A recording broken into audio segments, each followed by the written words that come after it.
Ladies and gentlemen, boys and girls, children of all ages, welcome back to Five Star Radio. I have missed you guys dearly this off season, and I am so glad, so glad to be back talking Pittsburgh Steelers with you.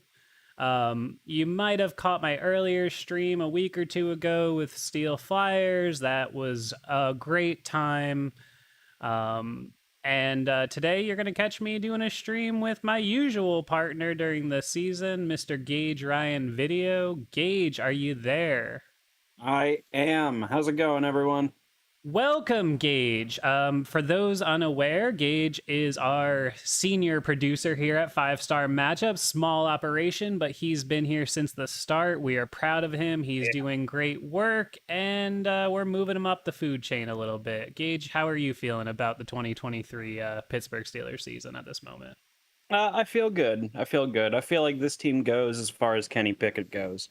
I do want to say real quick before we get started that I did love the Road Dogg intro. Just wanted to throw that out there. Thank you. I always watch old wrestling in August to get ready for football for 5 star season. It's something that I don't know, that Attitude Era stuff sticks with me, and it's a big influence on me, and so that's where a lot of my sense of humor comes from and all that. So appreciate that you picked that up. I never forget, man. There was a not too long ago, there was a guy in the UFC named Colby Covington who everyone hates, and he chose to use Kurt Angle's entrance music in the Oh, bump, entire ba arena. bump, ba bump, ba Yeah. bump. Yeah, And yeah. the entire arena exploded into "You suck" chants. And You suck. I was Yeah. so proud. So good. Did you see? I mean, I'm sure the people in the chat have seen it, but do you have the stream pulled up in a window so you can see our new setup? Have you seen the new setup I have going on the live stream? I have actually. It looks really, really I got a good. little ticker going, a little got your name up top there, on the phone. Trying to be Oh yeah. fancier this year, trying to be present visually more. It is what it is. Can't be shy forever, right? I gotta say that your webcam that you got there like beats the living shit out of my camera. I mean, it's okay. Like my camera's all right. It's definitely useful, but like God, you have definitely raised the bar in that department. Hey man, I'm just trying to do what I do. If you're chilling in the chat, listening to us talk Steelers right now, make sure you hit that like button. Helps us get back in the algorithm. As you guys know, we don't post too much during the off season, so it's a little bit of an uphill battle to start ranking again come August and September. So make sure you hit that like button if you're hanging out. Make sure you consider becoming a member either here on YouTube or over on Patreon at patreon.com/5SMU. I hate always hitting you guys with it. But again, just a friendly reminder, as you guys know, our big show is NFL highlights. We can't monetize that, so gotta find workarounds if we want to keep this show going and keep the lights on. So please do consider contributing to the show. You can hit the super chat, drop a 5 star fiver in the bucket. You could go to Patreon. You could become a member here. You get a special badge next to your name in the chat. Whatever you want to do, we appreciate it. But yeah, so anyway, now that that's all out of the way, let's actually talk about some freaking football because it is almost here. Um, August 30th, as we sit here today, the Steelers look like they've got down to their 53-man roster after weirdly keeping two punters. I think Omar Khan was maybe going a little too big brain on that one. I'm not really sure what that was supposed to be, but here we are. How do you feel? Any reactions to the 53-man roster, Gage? I mean, I see in the title right there signing Desmond King, and wasn't Desmond King the one who got scorched by Tom Brady against the was it when he was on the Packers or whatever, and basically handed Brady another trip to the Super Bowl on a golden platter? Was I'm he? I pretty sure don't that was Desmond King. No, I don't think Desmond King was on the Packers. He was on the Chargers and he was on the Houston last year. Okay. Um, I Well, think that you gives me slightly more confidence in Desmond King then, if he's not the same guy we're talking no, about no, then. he graded in the top 20 of cornerbacks last year for Pro Football Focus. You take that with a grain of salt, but he played well. Generally, considered to be a pretty good cornerback. He was an All-Pro in 2018. Coincidentally, he had I think a punt return touchdown against the Steelers that year, in a game that I was at. That one where Philip Rivers threw that long touchdown where the guy was the tackle false started. So fuck that. Excuse my French, but oh my God, Josh Dobbs is in the chat. Really? Oh my goodness, we need a rocket I scientist in don't this chat. I We don't know need it. that that's the real Josh Dobbs, but if he is, welcome, Josh. I'm a Let big me believe. supporter. That guy keeps getting opportunities in the league, and I'm very happy and proud for him. He's a good clipboard holder from what people have said. Like he's real good at just kind of being Dude, your sideline earpiece kind of guy. I think he's So going I've to been end up like him. starting in Arizona. They don't have anything at quarterback. I mean, they're tanking like hard. Yeah. So it wouldn't surprise me. I mean, you know what? Good for Josh. Like No, Josh is going he's to get some money. He's going to get an opportunity. Maybe he becomes the next Rich Gannon. Probably not, but let me dream. wait. So he says he's not that Josh Dobbs. Is that also your real name though? Are you also Josh Dobbs? Because that's pretty awesome if that's the I, case. maybe he goes by Joshua for that reason. Yes. Oh, it is his real name, he says. Wow, I Oh, love God that. bless him. So much fun. Uh, Um, so yeah, so my initial reaction here, since we're gonna shout out Steeler Girl 808 hanging in the chat. I remember you from previous seasons. Appreciate the support. yeah, me too. Good to see you. That's the fun thing about this is like I go into my little bat cave in the off season, and then I kind of everybody forgets and I kind of forget, and then I come back in September and I'm like, like all these people that I talk to for hours on end every season, and it's like, this is very it's nice. It's a warm feeling. Um, Oh all yeah, right, so let's see, yeah. Let's why don't we just take a rundown, position by position here. let's do it. Quarterbacks. They kept three. Obviously, this has been locked in place for a long time. Kenny Pickett, Mason Rudolph, Mitch Trubisky. Thoughts? The only I will die on this hill. I am more passionate about the following debate than pretty much any other position on the Steelers team right now. Mason Rudolph is quarterback too. Well, he's Mason not. Rudolph, he should be. He's better than Mitch Trubisky. That's not a high bar to clear, but he deserves it.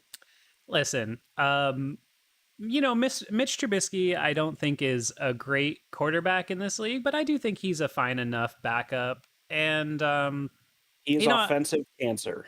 he was absolutely horrendous against Baltimore last year. That game was just horrible. That was the last game. I'll admit that was the most recent game where I was acting like a child, like when I was like a kid and they'd throw an interception and I'd be slamming my fists on the floor because Tommy Maddox threw a pick or something. It happens to the best of us. That game, he threw two interceptions. I think he threw three interceptions that game, but he threw two that I just was like, I can't handle this. That one he threw to the middle linebacker when they were going into the red zone. I was just like, that was just so brutal. They had every opportunity to win that game and they would have made the playoffs if they did. When Muth was in quadruple coverage. Yeah, Like, listen, I'm not saying Mason Rudolph would have lit him on fire. I'm saying he probably would have scored 17 points. Yeah. No, I It- mean, hey, I hear you, but Rudolph hasn't done enough with his chances either, and True. you could put that however you want to put it, but True. shout out Josh in the chat, says 12 win season incoming, love it. I'm living more in that 11 win kind of world, but I could see it. I'm in 10. All right. Which isn't bad. It's enough to make the playoffs. No. I think 10 would be good, Jaden Kloss says, I love this show, not gonna lie. Well, we appreciate that, brother. Make sure you hit that like button. Make sure you share with all your friends, and maybe hit a little, that super chat. Drop a little $5. We throw Gage a couple bones, for his work. Please But do. yeah, Zach and Jaden also says Zach Gentry getting cut hurt his soul, and I feel you on that. I hear that. Zach was definitely the person that we least. I think we all collectively least wanted to lose, and it kind of became a reality. When you saw a lot of those roster predictions, I kind of knew they weren't going to keep 4 tight ends. It just didn't. It didn't really make sense. You know, It hurt my feelings a little bit, I will say, because he was I mean, Zach Gentry was the tight end screen goat, so that sucks to lose him, but he it's was. understandable. You want to know a fun fact about him? He Yeah, caught Big Ben's last pass of his career. yeah, He'll that's always right. He hold that did, didn't he? distinction. I remember that happening at the end of that game, and I remember saying, I wonder if he's going to hang on to that or if he's going to give it to Ben. Not that Ben probably would have, wanted some over the middle completion in a blowout, but you never know. The one ball from like the end of the Ben era that I always remember, and I hope he held on to it, was Ray McLeod getting that 4th and 7 Oh yeah, that play against was the Ravens. awesome. Yeah. Ray That made a was my couple play. nice plays. That was just, it was such a weird game. We won't go on this for too long, but that Ravens game in particular was so weird to me because normally I'm so nervous in 2-minute situations because one mistake and it's all over. But that Ravens game in particular, we got into what is it, the last drive of the game where Ben had the ball and I was like, yeah, we got it.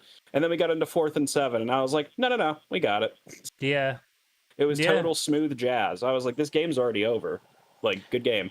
Yeah, that's one thing people don't talk about actually with Ben. I mean, who's talking, but Jeff Eastman says seeing the host's face for the first time is blowing my mind. Imagine more of a head of accounting look. Do I come off as that much of a nerd? Oh my god. I'm cool, guys. All right? Like I invented this show. I'm cool. If you like this show, you like me. I'm not a nerd. Okay, I'm kind of a nerd, but accounting, Jeff, really? You look like you would recommend CrossFit to me. I do? Yes. Oh my god. Yeah, I'm Seth Rollins. Let's go. A little bit, a little Yeah, bit. I used to have the Seth Rollins, the blonde like third The of my laugh, hair. Yeah. the Seth Rollins laugh. Oh yeah, no. The hair when he was in the Shield and he had like the blonde on the half of it. I had that when I was cringeworthy when I worked at WWE. Actually, that was Oh man. ill-informed. I was a kid. Anyway, shout out a lot of people joining us so far. I love it. Make sure you hit that like button. Jeff, no worries. I'm just joking, brother. It's just laughing at myself. Am I the only one that actually liked the Seth Rollins like half blonde, half black hair thing? I actually I thought it mean, kind of worked for him. I liked it enough to dye my hair that way, like a Yeah. jackass. Oh, come on. All right, let's get back to this roster breakdown. I didn't comment on the quarterbacks. I actually think, I think that I'll say this about Mason Rudolph, because he's been so lambasted over his tenure.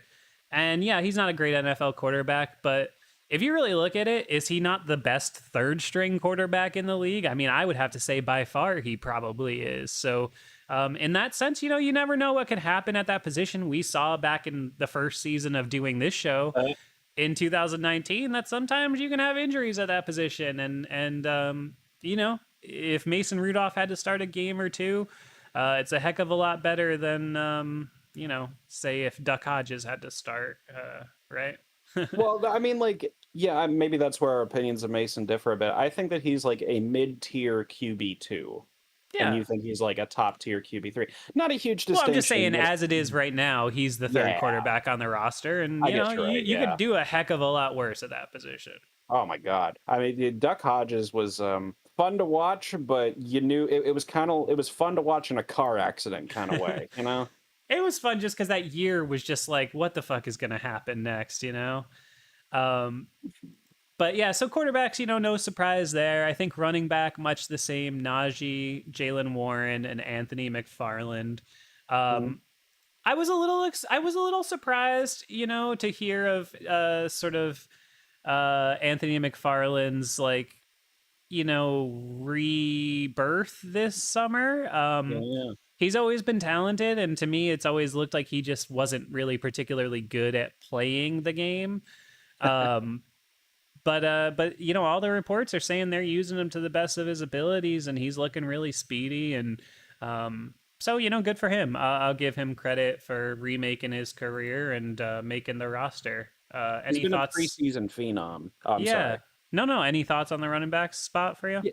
Yeah, I mean, like I miss Benny Snell, but I don't think he's a fit for the team anymore. I think Benny Snell actually, okay, maybe this will be a hot take. I think Benny Snell still could be like a starting running back, but he's a guy you have to give like 20 touches to. You can't bring him in as a third down back. And so I think that's why they got rid of him.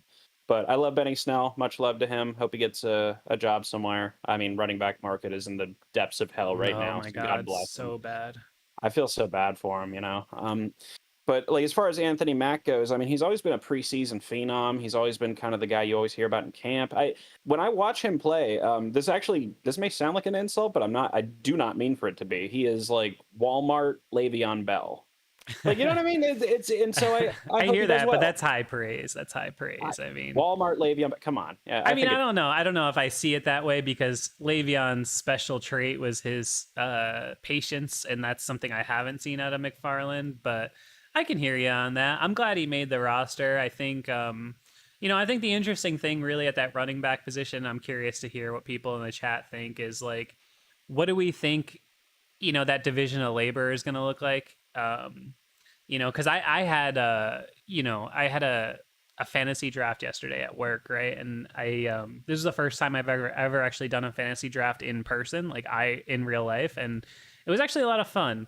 But what I kept hearing from people, outsiders seem to think Najee Harris has been a disappointment. Um, I'm not totally sure where that's coming from because I, as a Steelers fan, don't really agree, and I don't see it that way. But that seems to be what people think.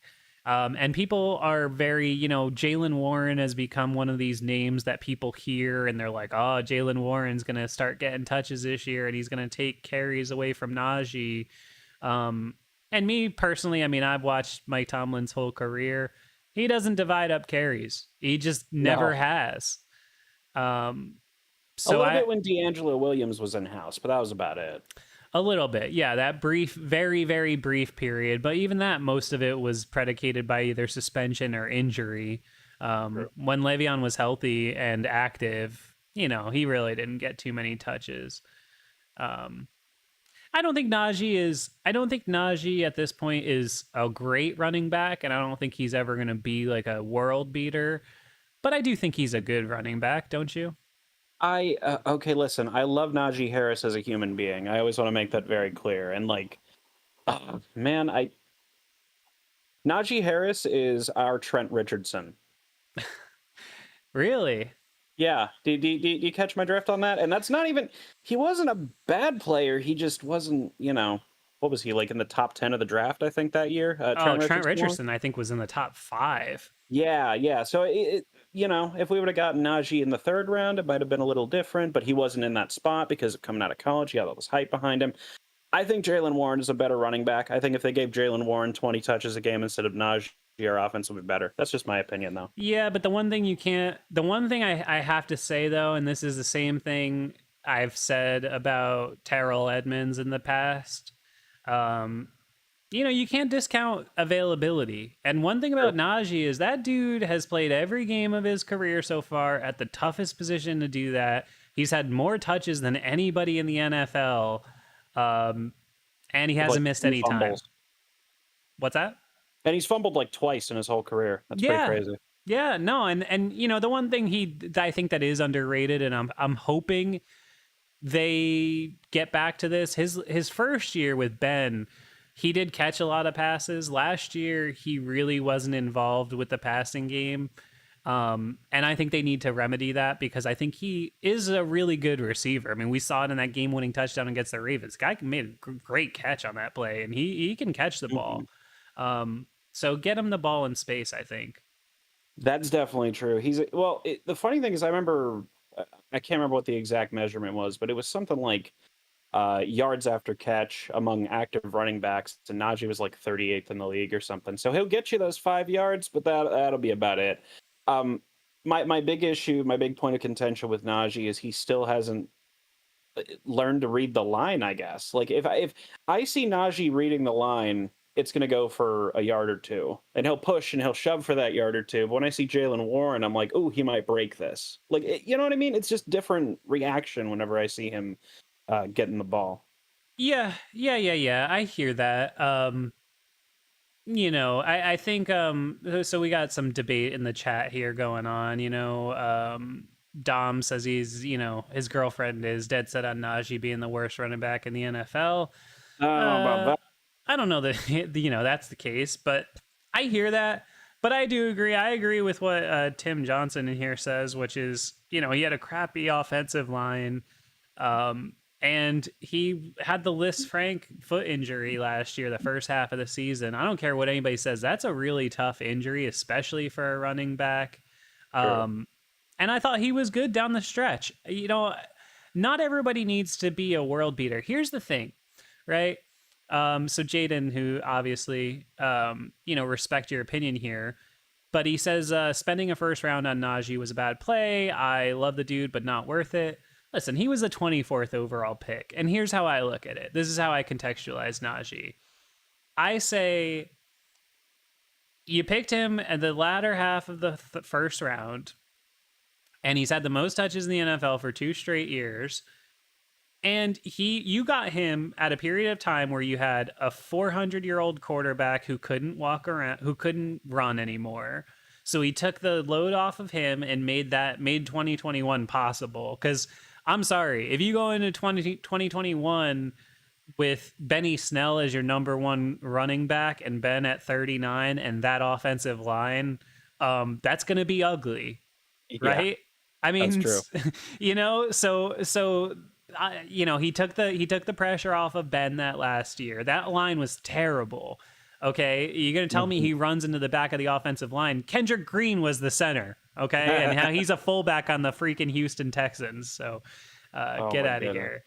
That was And another thing, him being a fucking fullback, like the oh my preseason god, legend of Kendrick yes. Green at Yeah. fullback. I loved that. Yeah, and then I'll say, and then last year it's like you had Trubisky when the offense was just in purgatory for the first month of the season, and then you brought in an inexperienced rookie quarterback, and he took a lot of the pressure off him. So, I mean, yeah, is Najee gonna be a game breaker? No, but for the period of time that this team was going through the last 2 or 3 years, did the pick for me make sense?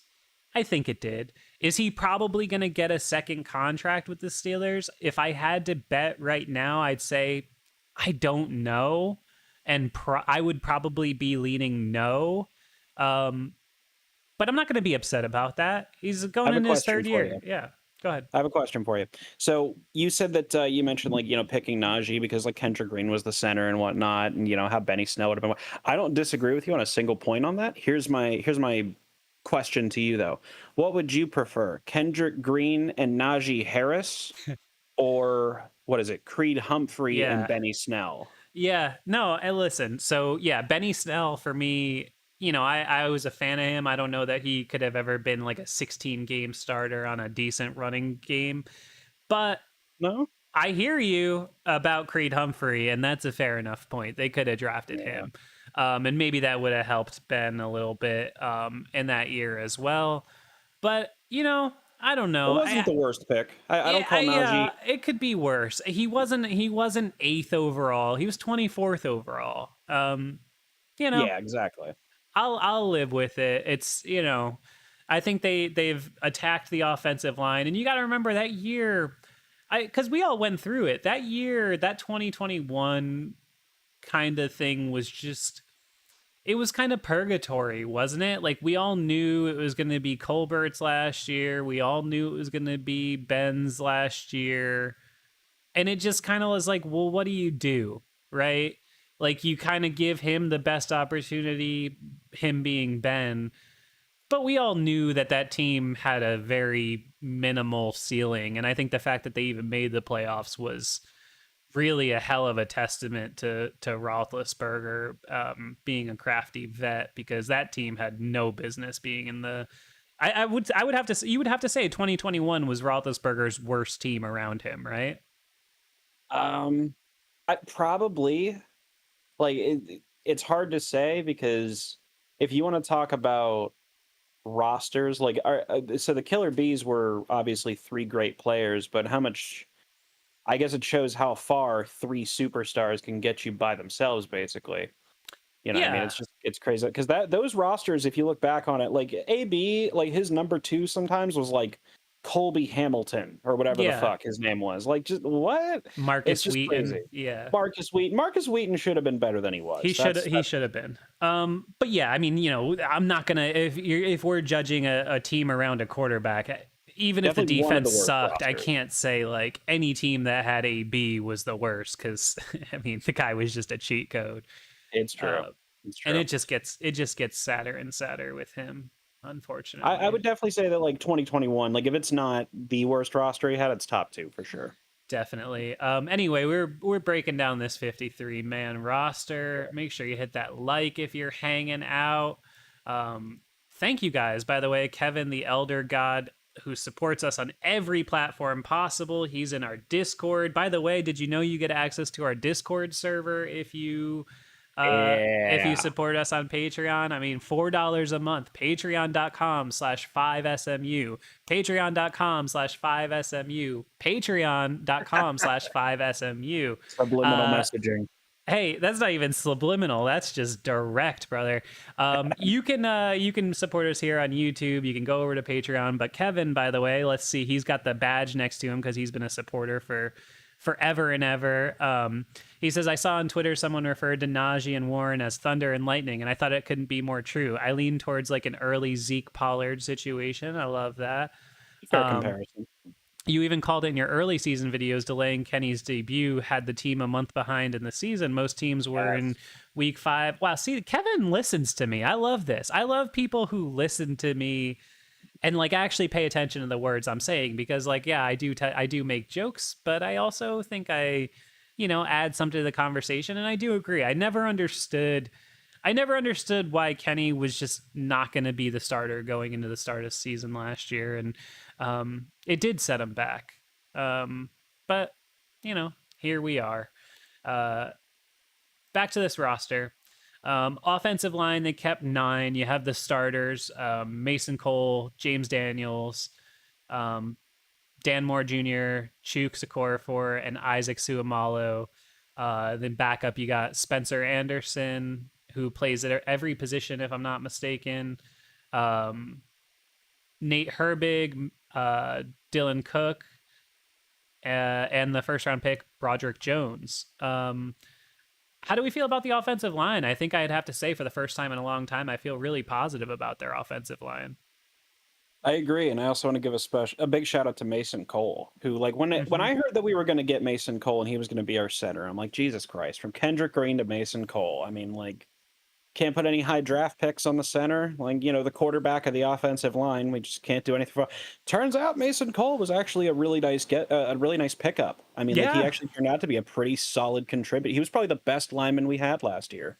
yeah. I think I really was a fan of Mason Cole last year. I thought he played really well in front of the rookie quarterback, and I thought he opened holes in the run game, and I think he really stabilized that whole kind of thing. And I hope he sticks around for a while because, yeah, he's not like a high pedigree, freak of nature, first round kind of guy or whatever, but I think he's a really good player at that position, and um, I like what he's brought, so I appreciate you calling him out because I was a fan of his last year.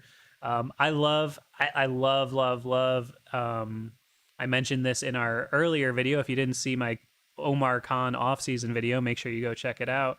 I love the signing of Suamalo from Philly. I Yeah, think he is just going to be a monster, and I think he's going to be easily the most impactful offseason signing they made. He is just if he can stay healthy, which he has missed some time. Um, he I think is going to be a monster on the left side of that line.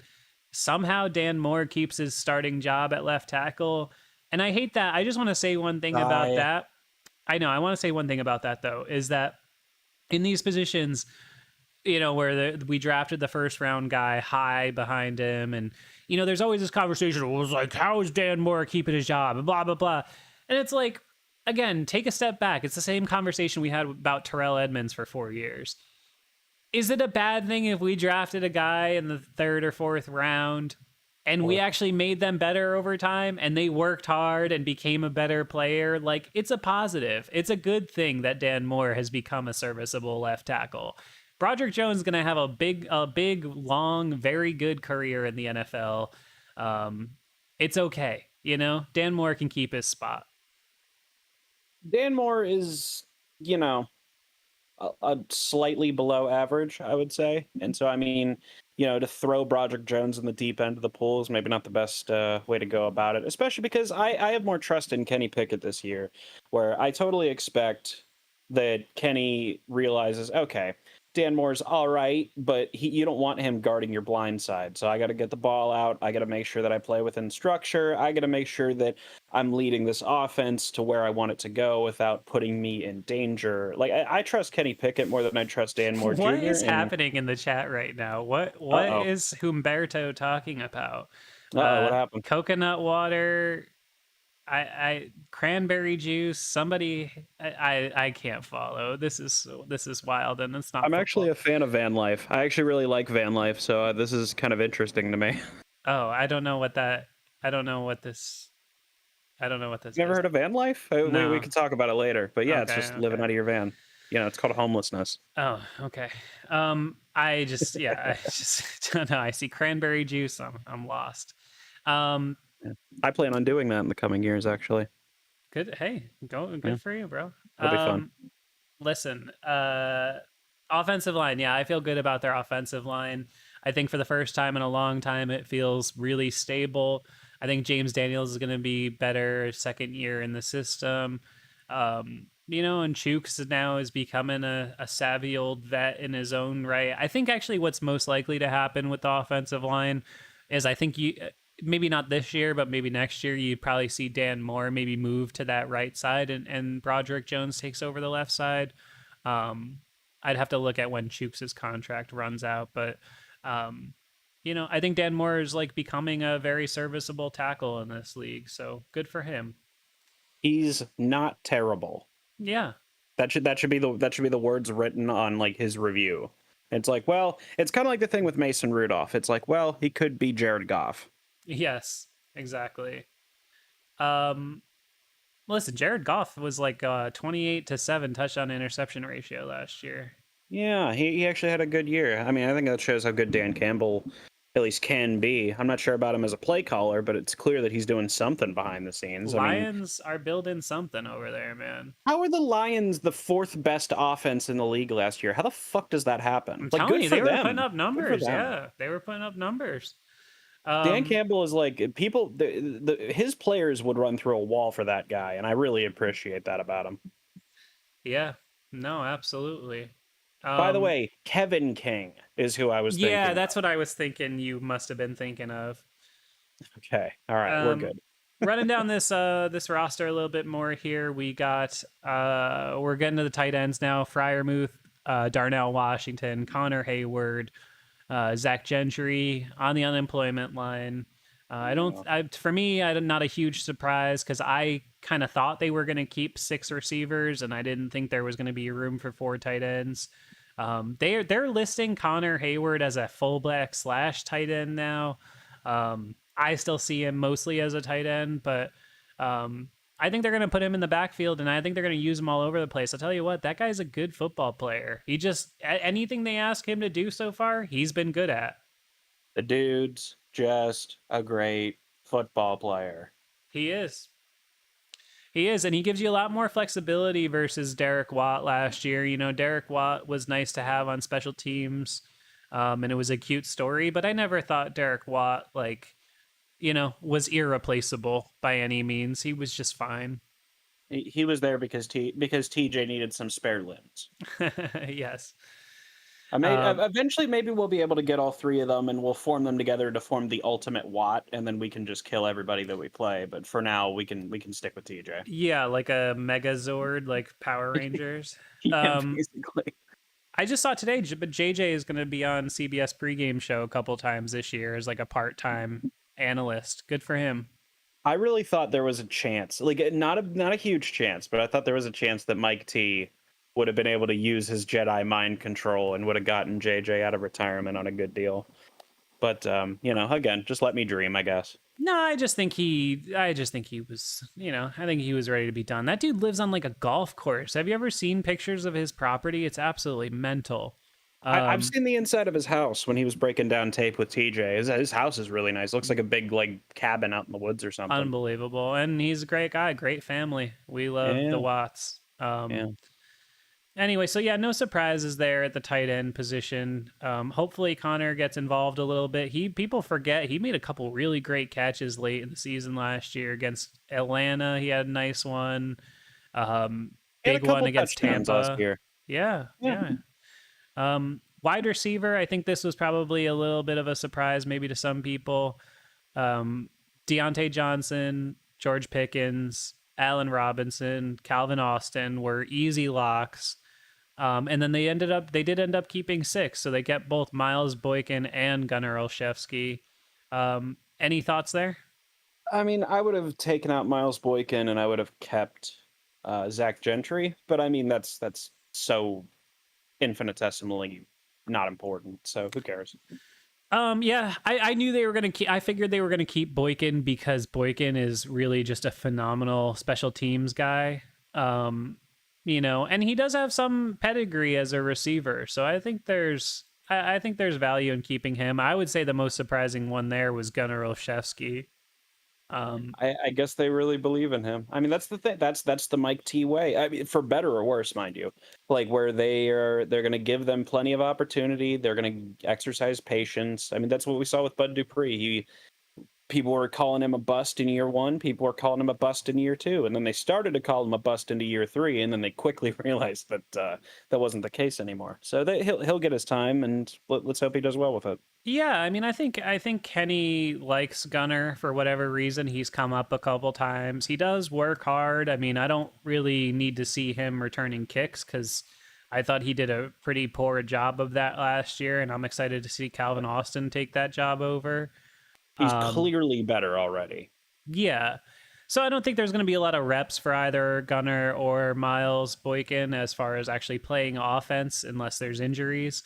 But I'll say this, and I've said this a couple times throughout the preseason, either on Twitter and whatever, but I'm really excited about the pickup of Allen Robinson. I really think that that's going to be, one of those underrated things that nobody's going to talk about that's going to end up actually having a real positive impact on the team. What do you think about that? Hey, we have a receiver that's, older than 22. Like that's good. That's good. I'm glad to hear it. No, Robinson, I mean, he's good, man. I mean, he'll be a solid I'd peg him as probably the number 3 wide receiver on the team.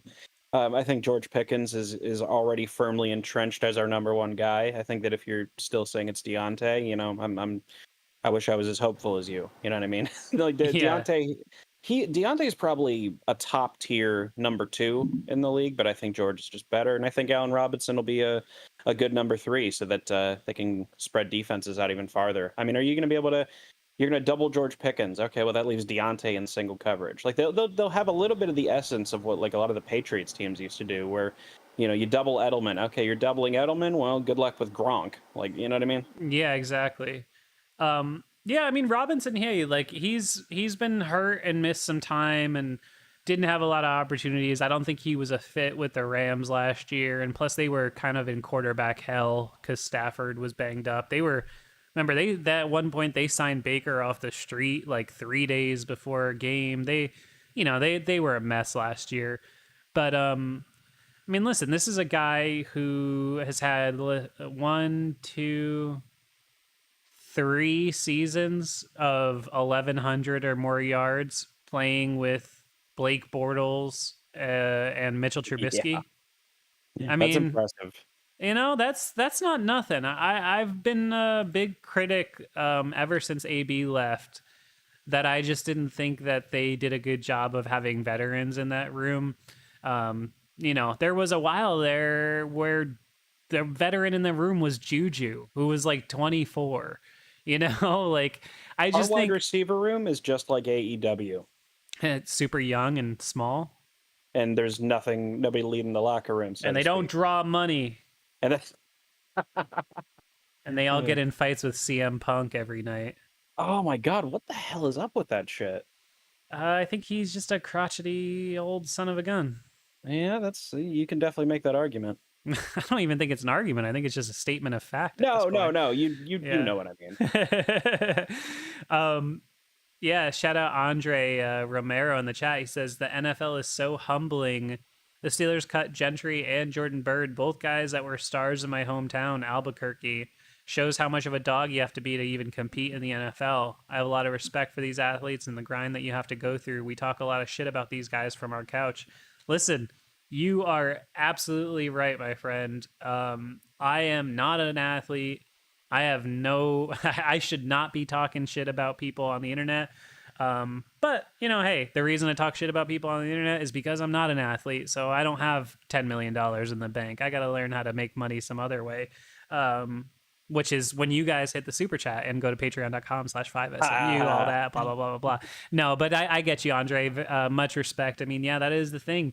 It is sad, this end of August, end of the preseason, when you take a step back and you realize how many guys, dreams just ended. And it sucks because these guys, I think Tomlin said this a couple days ago. I think I don't know if it was a press conference or whatever, but he was like, you got to realize these guys, anybody who gets to the NFL, I believe he used Miles Killebrew as an example, where he said, Miles Killebrew was probably the best football player on every team he was ever on until he got to college or the NFL.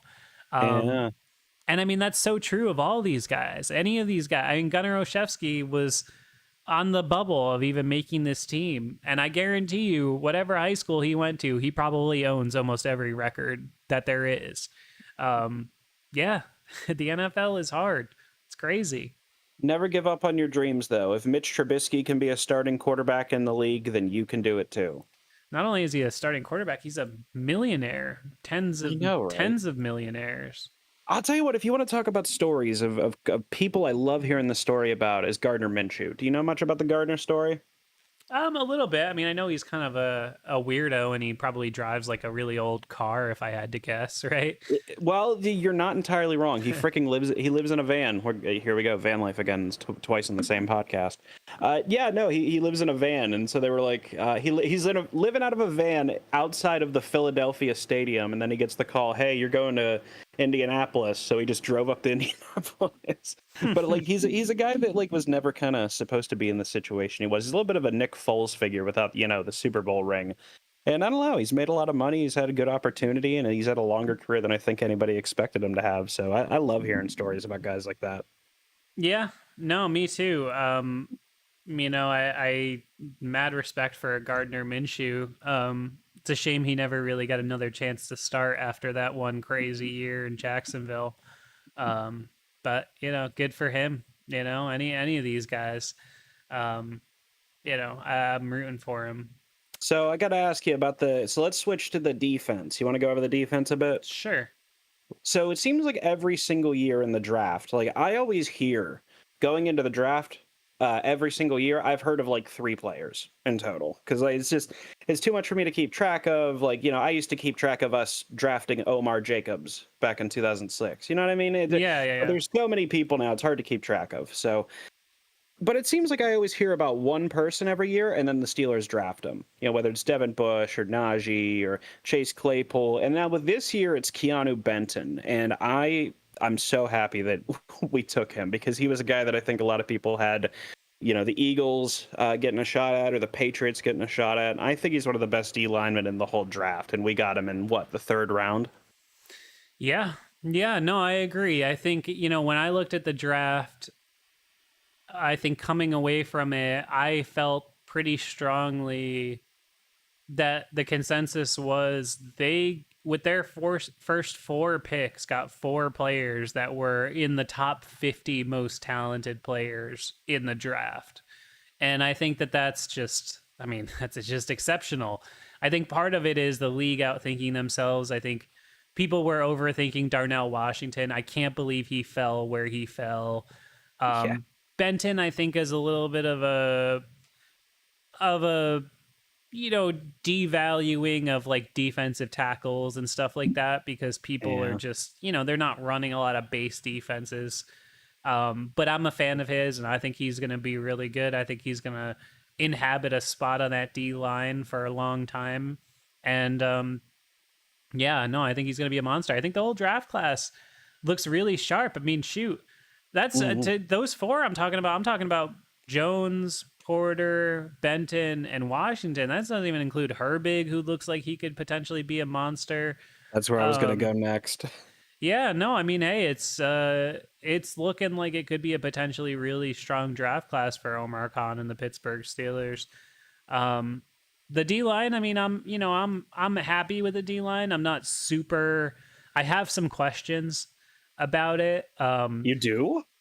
A little, yeah. So, Montravius Adams makes the team. He's the presumptive starter at nose tackle again, and to me, he's just been fine. Keanu Benson will probably be our nose tackle after Benton a will couple weeks. probably, yeah, tend to assume the role. Cam Hayward is great as always. But you always got to be wondering, he's in year 13 now. At some point, he's Yeah. gonna slow down. And I love Larry Ogunjobi, but man, I just don't trust his health. It's always something with him. When he's That's true. good, when he's healthy, he is a monster. There's no doubt Yeah. about that. He is an absolute load. But there's always something, and just seeing him, he had some small thing, and he was in a boot earlier in camp, and I just I just worry about investing in a guy like that. I was surprised at the money that they gave him this offseason. Kind of like Ben. You remember him? Like he had like all these things wrapped everything around every taped up, elbow yeah. and knee. And do you remember that picture that went viral? He had like something on every limb. It was crazy. Yeah.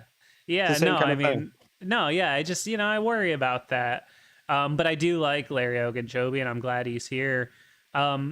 Larry Obi-Wan Kenobi Ogunjobi. He very well Yes. might be one of our best D linemen this year. I can't wait. Yeah, I mean, he's the after Cam, he's the next best player. I just, I just worry about his health. But, and then the two guys that I have questions about, not questions, but like I'm hopeful for are Leal and Loudermilk. Loudermilk in Yeah. his rookie year, I was like, oh, this He was guy. okay. I was like, this guy's going to be the next like Brett Kiesel project. It's going to take a few years, but he's going to become like, because to me, I look at him and he just looks like a perfect fit for what the Steelers look for in a defensive end. You know what I mean? He just has the build, he has what you want there. But then last year, he didn't play like at all. He played quite a bit as a rookie, and he didn't play almost at all last year. So I don't know. To me, it's still a question mark, but clearly they like him because he made the team. So, and then Leal, he showed a lot of flashes before he got hurt last year. So we'll see. We'll see where he nets out. It's Who not is like Armin Watts? yeah, he's like a D tackle kind of guy.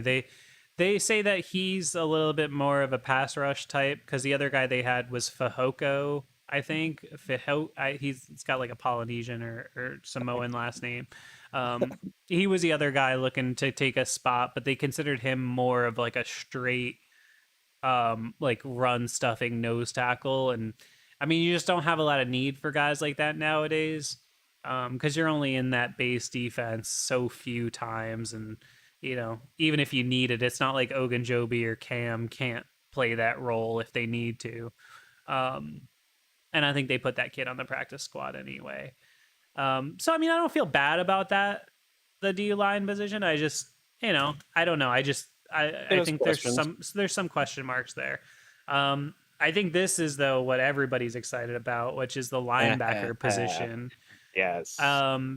So let's take a look at no Devin Bush. There God. is no Devin Bush. Oh, my God. Thank God he's gone. And I am can I just say, I'm sorry, I'm gonna go on a little mini rant here, but I am so tired of hearing people say, well, he was good before the injury. Not really. He had some volume stats. He played a middle linebacker position almost every down in a defense that's designed to free up the middle linebacker to make tackles. If you look at his numbers for like pro football focus, take it Boo. with a grain of salt, but he rated like I think close to dead last in their linebacker rankings in his rookie season. Again, grain of salt, take pro football focus however you want, but No, I agree with them on this one. if they have somebody at the very top or the very bottom, it's probably somewhat telling, right? Yeah. So that Except for Minka. Except for Minka. yeah, Minka, that's weird. 2 years ago, he had like a really bad rating with them. I never understood that. Yeah. I don't know how they grade safeties. How do you know what a safety is supposed to be doing? It's impossible. Um, yeah, but anyway, uh, What do we think about Nick Herbig? yeah. So Herbig's super exciting. I mean, what he did in the preseason was phenomenal. We'll start with the outside and work in. Okay. Outside, we got Herbig. We got Alex Highsmith, Marcus Golden, TJ Watt. I think they did a great job adding to the depth there. Yeah. Last year they really, I thought, did not do a good job. Part of the defense falling apart when TJ was hurt last year was not only because TJ Watt was hurt, but because they had nobody to take that position. They traded for that Malik Reed guy at the end of the preseason, and he was just terrible.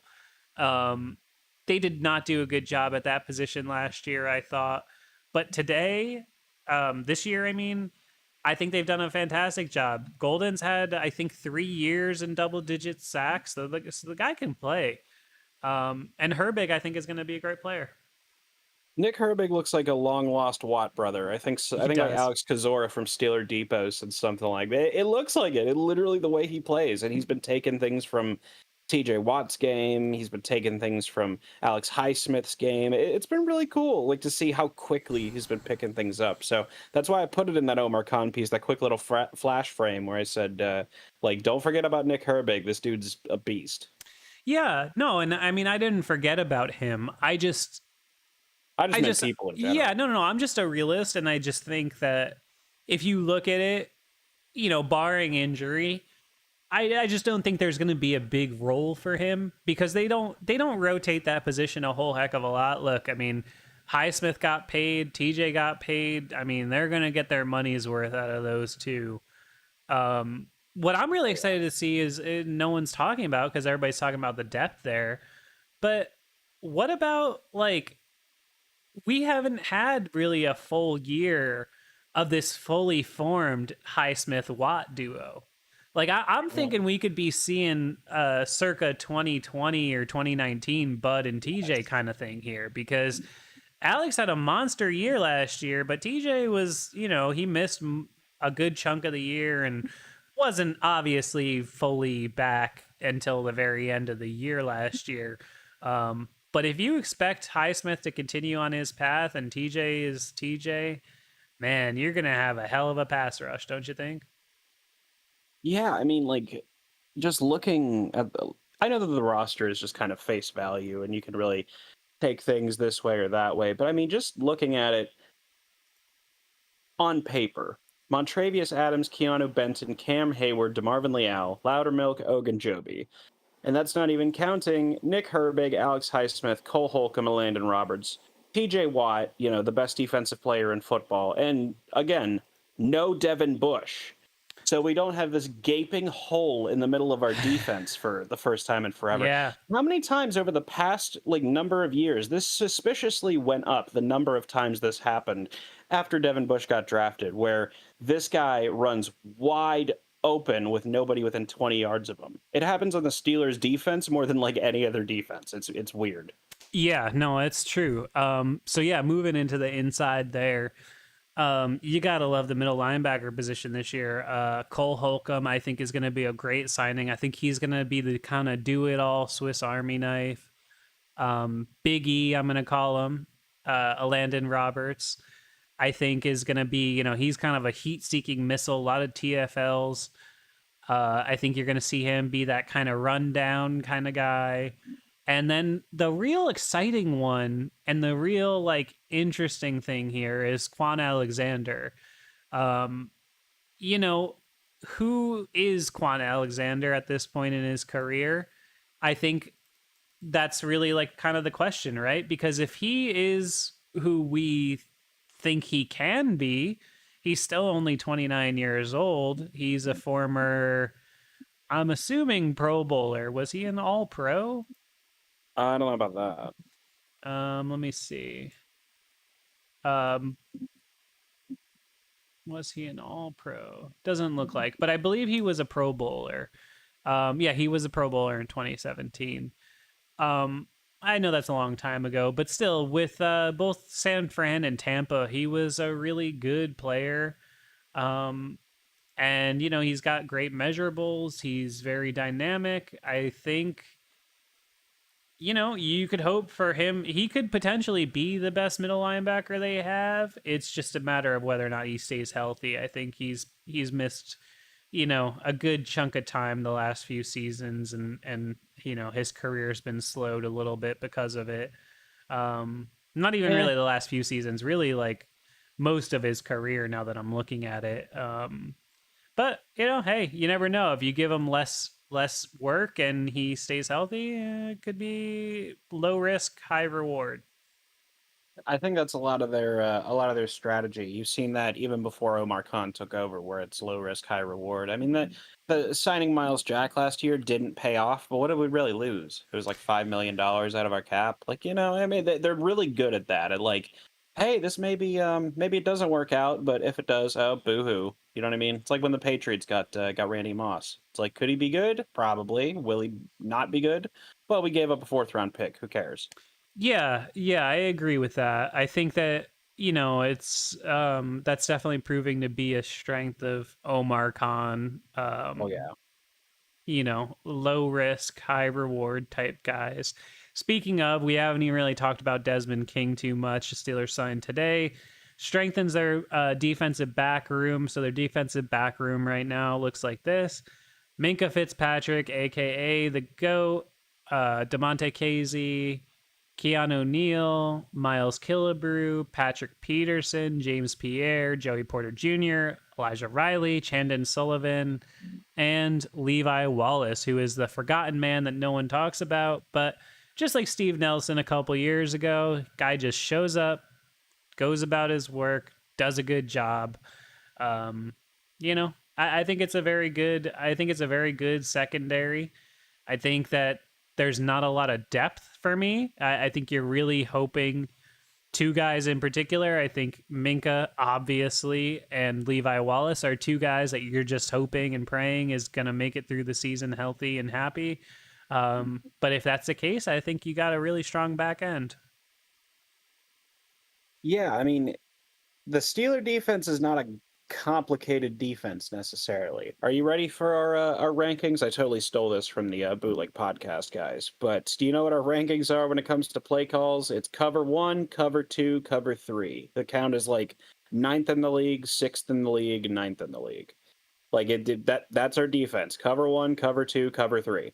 Like boom, you have figured out our defense. So we need people we need healthy people in those positions whenever you don't have this vast amount of play calls at your disposal. They play a little bit of like cover six, a tiny bit, but I mean for the most part it's one, two, and three. It's going to be man coverage, or it's going to be two different zones. Like it's not complicated. And so if you have guys like Minka and Demonte and Keanu Neal and Patrick Peterson, if you have good players playing those roles, that kind of defense works. When you have guys like who we had last year, you just had these kind of subpar mid-tier corners and no real depth on the defensive line and whatever. Like you need good people in these spots in order to play this kind of base kind of defense. And so I think that they've done a good job. I think that Omar Khan is showing that he took what he learned from Kevin Colbert, and I think he's improving on the Kevin Colbert formula, if you will. I think he's doing great. Yeah, I agree, and I think what we're starting to see here is that they've developed now the roster as it stands, which they've turned it over, a lot. I think that they had almost a 40% roster turnover from last season's initial 53, which for the Steelers is a hell of a lot. Yeah. I think you're seeing that this team is one that is very, very young on offense.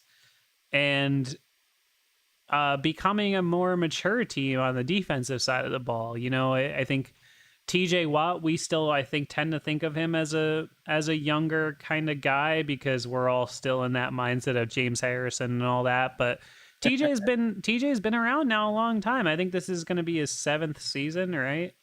6th maybe, whatever. 17, 18, 19, 20, 21, 22, 23. Yeah, so this is his 7th season. You know, and Minka now going into, I think it would be his 6th season. You know, they're a veteran group, and I think that's, to me, how I've always liked the Steelers best. I like when the defense is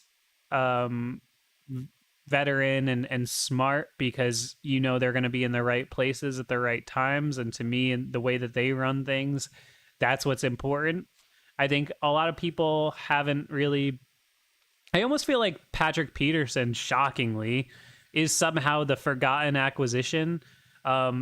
They signed Patrick freaking Peterson. Are you kidding me? I know he's 32 or whatever he is, but the guy had like 7 interceptions last year for Minnesota. I watched him play. I watched Minnesota play a good bit. Guy can still play ball, and they're going to move him all around the formation. You know, look at what Joe Hayden did as an older player here. I think Patrick Peterson is going to end up being a great signing. Man, you stole that one from me. I was just going to say we picked up Joe Hayden too. So, I mean, Yeah.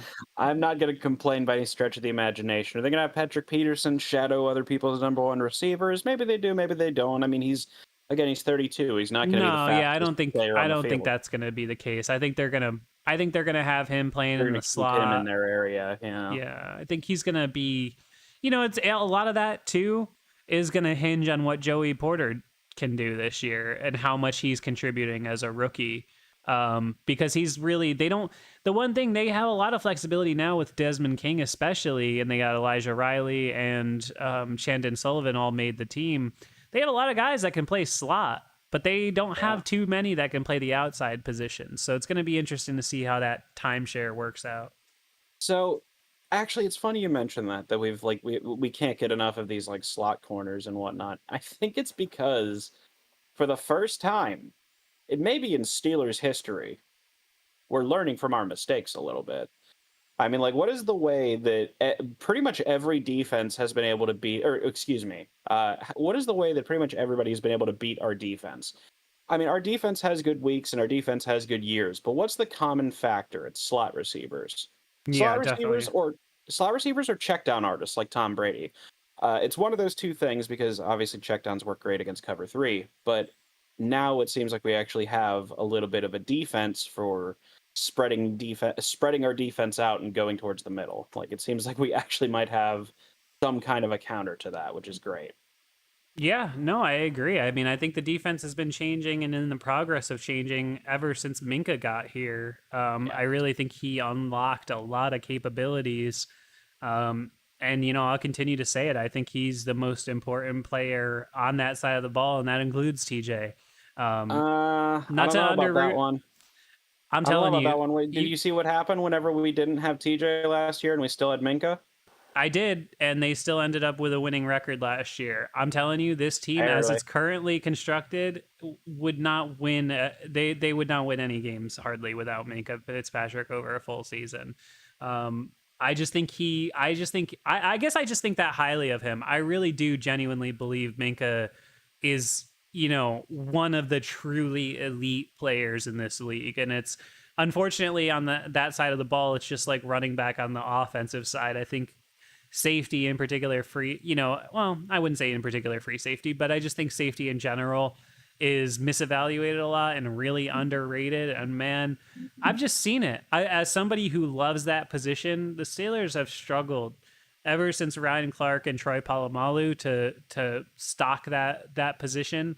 And as soon as Minka showed up, I just think everything changed. And for me, I just love the guy, and I just think he's critically important.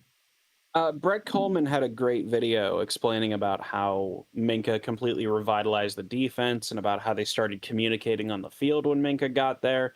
Yeah, by no means am I downplaying Minka's role. He is the reincarnation of Troy Polamalu. Like, I don't even think that's an opinion anymore. That's just factual. Look at him play.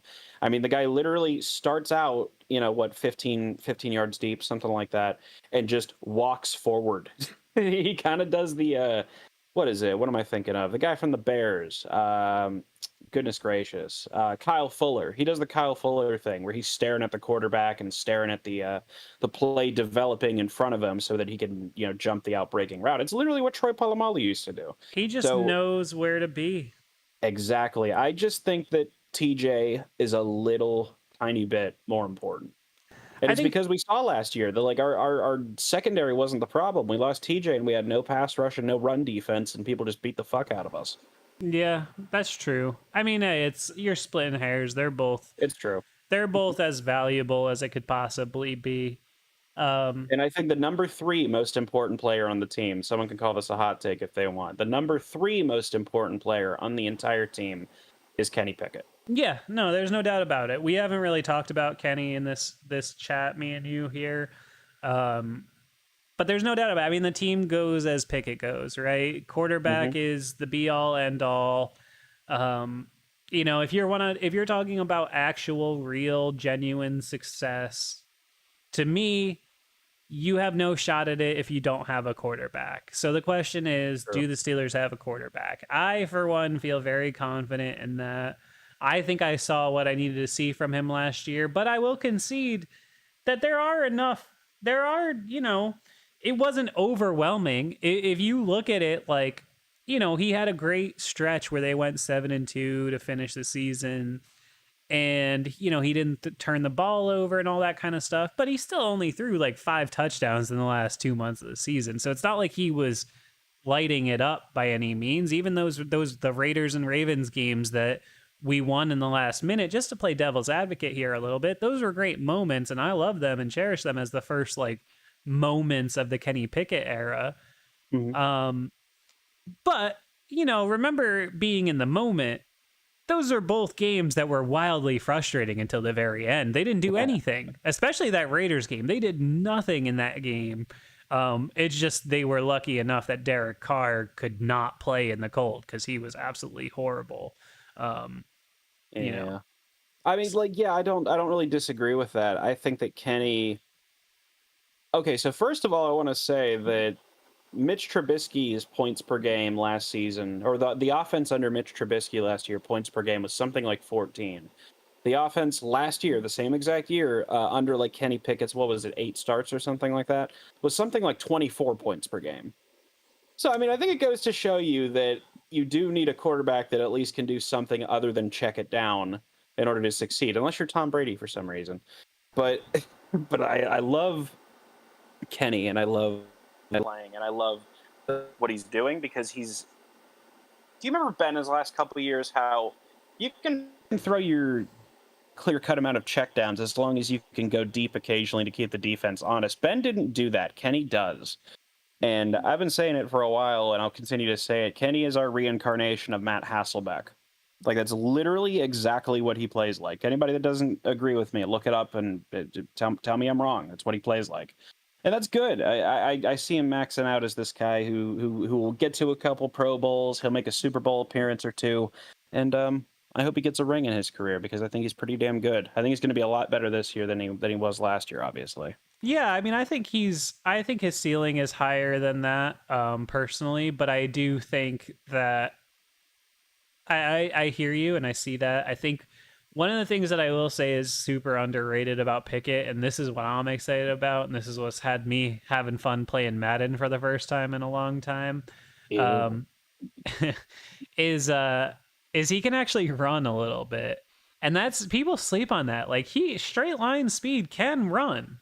And I think that they need to utilize that. I'm not saying you need to call quarterback draws and all this kind of stuff.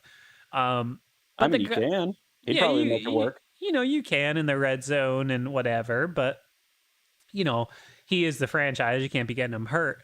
But I do think I do think that they need to be able to use that to their advantage, bootlegs, all that kind of stuff, kind of like the earlier, younger Ben Roethlisberger days. I think that that's a huge asset that he has in his toolkit. And what we're seeing, I mean, that what I'm just excited about, man, is that my favorite play of his in the preseason was that throw to Deontay down the left sideline against Atlanta, where he had the pressure barreling down on him, and he dropped that thing in the fucking bucket, man. 100%. I mean, that was perfect.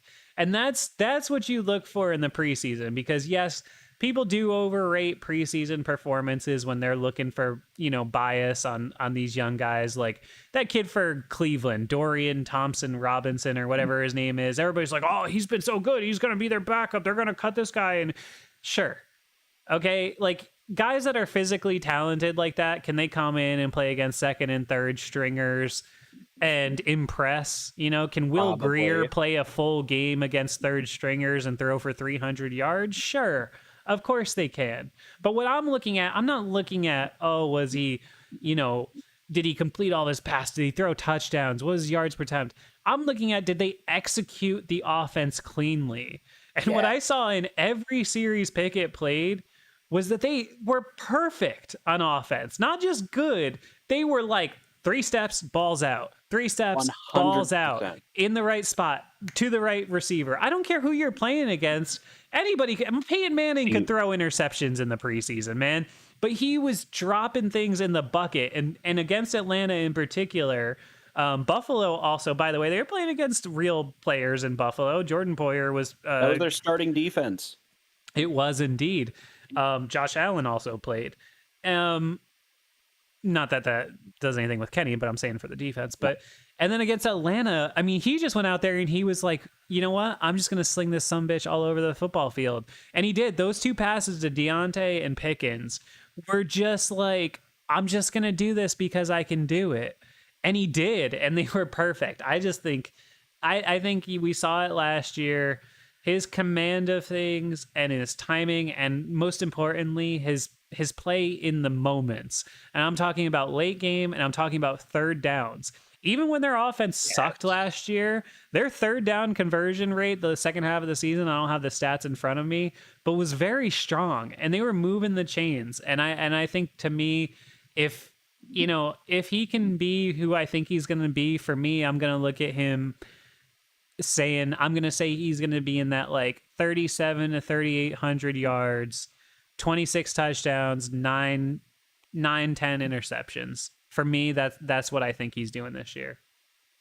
I could totally see him putting up. I mean, first of all, I just have to mention real quick, not to make a debate out of it, but like the 3-step drop, dissect the defense, take selective deep shots, manage the game, and don't do anything stupid, and have good timing and anticipation. Do you know who you're literally describing? Matt Hasselbeck. I'm just saying, it's close. It's close. Like, yeah, you're also describing a lot of other guys too. I mean, yeah, you could, but I'm just saying. But my point being, so with Kenny, like, I know we just mentioned that this team goes as Kenny goes, but I mean, Kenny. Hello. Hey, can you hear me? Yeah. I had a hiccup on my internet. Oh, we're okay. back up and running though, folks. Yeah, everything looks good on my end. Yeah, just I thought it a was little. my internet. No, it was a little hiccup. I don't know. I opened a web page and for some reason my internet crapped out. Anyway, you were saying Kenny Pickett's ceiling. Would you like to? Here's a fun little fact for you. I hope I say this correctly, because you know how there's yards per attempt and average yards per attempt, and these are all different stats. But if I'm not mistaken, Kenny Pickett's deep ball accuracy last year, or his deep ball percentage, excuse me, was 4th in the entire league in the games that he played. Oh yeah, it doesn't surprise me. Now, with that said, I do want to ask you this, Steve, because I do remember you saying this last year. I mean, you didn't say it disparagingly, but I do remember you saying you thought Kenny Pickett was a one-read quarterback. Do you still think that? No, I don't know. I mean, I don't know that that's the case. I think that's what they were asking him to be. But I think that's true. Yeah, I think he has every capability of being a intelligent quarterback. I think what I compared him to last year, and I'm at Walter Football right now, which is a big scouting site. Their player comps for him were Joe Burrow and Derek Carr. Yeah, Derek Carr was a popular one, yeah. Yeah, and I could see that. And to me, Derek Carr was a guy that tiny hands and everything. Yeah, I mean, at this point in his career, I think the ship has sailed. But I do think Derek Carr, if the Raiders were a competent organization around him, I think he could have been, you could be successful with him. And Joe Burrow, I mean, Joe Burrow that's a hell of a comp. Um, I don't know that, I don't know that his ceiling is going to be as high as Joe Burrow, but the fact that he's even being compared to him shows you he has the physical ability to be that. I always hear people talk about his arm strength. I feel like It's NFL, fine. yeah, it's so stupid because people get these narratives in their mind of like, oh, well, Najee Harris is the next Trent Richardson, and Kenny Pickett has small hands, so he has no throwing power. He can't, the guy can throw the ball. He made some throws last year. What was that one to Steven Sims that down the middle that was like a late conversion? The guy can throw it in there when he needs to. He wouldn't be at this level if he couldn't throw it. So does he have the strongest arm in the world? No. But did Peyton Manning have the strongest arm in the world? No. Does Tua Tagovailoa have the strongest arm in the world? No, but he's also arguably the best deep ball passer in the entire NFL right now. Yeah, you just got to know where to put it, man. No, I'm excited. Accuracy is way more important. I'm excited for Pickett. I think he, when they were going through the draft process, I never considered him a candidate because I could not imagine him falling to 20. I really couldn't. I saw no way that could possibly happen. But yet again, groupthink in the NFL. What were the top two teams that were there? I know the number 2 pick that year was the Lions, but do you know who had the number 1 pick that year? In what? In the draft that year. And the year 22. Yeah, where Pickett and Malik and all that were. Let's see. I'll look it up right now. Jaguars. They took Travon Walker, defensive end out of Georgia. First 2 picks were defensive end. Lions took Aiden Hutchinson. I thought that whole draft, I really thought the Panthers were going to take Pickett. It just seemed like an obvious fit for them. But they didn't. The Giants, to their credit, they stayed the course with Daniel Jones. Turned out to be the right case for the right move for them. Atlanta, that's debatable. They took Drake London. I think they definitely could have been in a better place if they had Kenny Pickett today. I really have no idea why the Giants, like, if they wanted, they could pay Daniel Jones $40 million, or they could pay Mason Rudolph $2 and get the same kind of play. They can't. It's the same thing. Don't sleep Daniel on Jones sucks. He had a great year last year, man, and don't sleep on the fact that guy had 700 yards on the ground last year. Straight line speed, the guy can run, man. Not just not just as like a compliment. The guy can dead ass run. I took him in my fantasy draft last night. He's going to be my quarterback. What did they say? I think they say that, like, straight line speed, he is actually the fastest quarterback in the league. I believe he once reached a speed in game that was faster than Lamar Jackson. Isn't that crazy? But it's not, it's not a fair. I mean, straight line speed is one thing. What makes Lamar Jackson special is that his change of direction and acceleration is just otherworldly. I know you have negative thoughts on him, but you can't deny that his agility is something I've never seen before. He's just unbelievable the way he moves. He's the best mobile quarterback in the history of the sport. Like, I don't hate Lamar. I don't dislike Lamar. I like him a lot, especially as a human being, and he's fun to watch. But as a quarterback, call me crazy, you have to be able to consistently throw the football. Yeah, it's part of it. Do you know what I'm saying? Like, no, it is. You put Lamar Jackson in. Okay, anybody, Ravens fans aren't listening to this, but anybody out there, like, put yourself in the shoes of a Ravens fan and tell yourself, okay, 3rd and long, 4th and long, let's say 4th and medium, season on the line, and you need Lamar Jackson to make a pass. Are you confident? Because I'm not.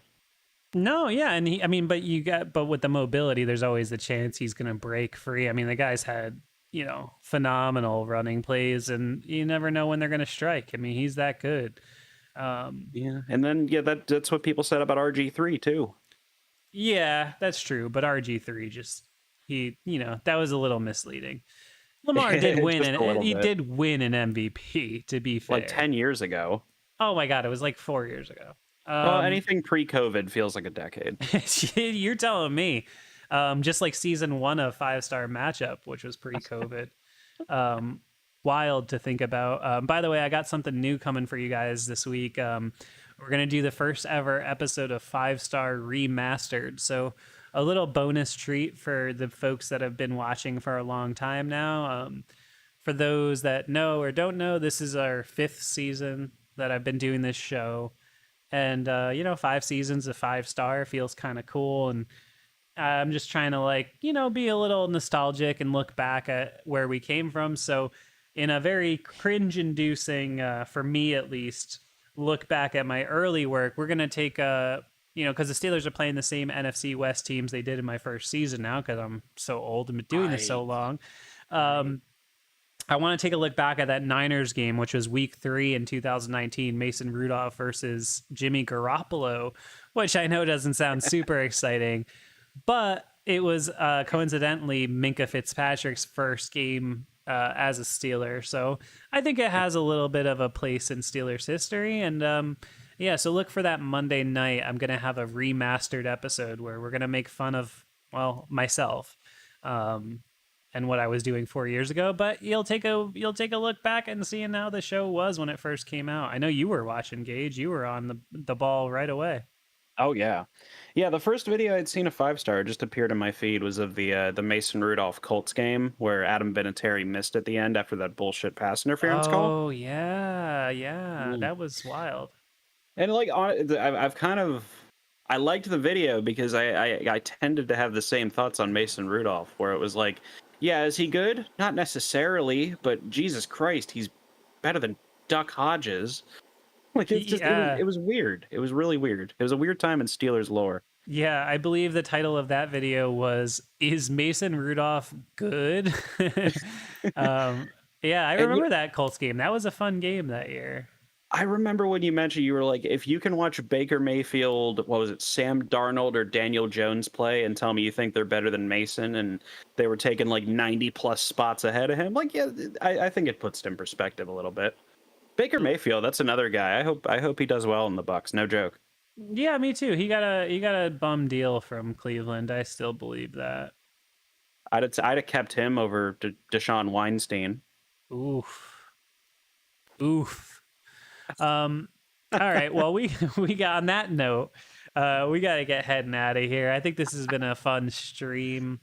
I appreciate you guys joining for our first full episode of the year. Just keep an eye out. There's going to be a lot of content trickling out next week, and make sure you like it, make sure you share it, make sure you consider going over to patreon.com/5smu. Join up for just $4 or $7 a month. Really helps us a lot. We also have a partnership with Sleeper now, which is a fantasy football / betting app. Yeah. If you're into that, the information is in our community tab right now on the channel. Please pop over to there. Basically, how that works is we match your deposit. You get free money. I get free money. Everybody wins. The information for that, again, is in our com tab on the channel. So go check that out. More specific information to follow. But, I appreciate you guys, as always, for hanging and listening. Gage, anything you want to add before we get out of here? I'm excited for this season. I think you're going to see probably more content on the channel this year than you have in any other season before. That's not. I know probably every channel that does the kind of season shtick that we do, I know probably says that, but it's definitely true.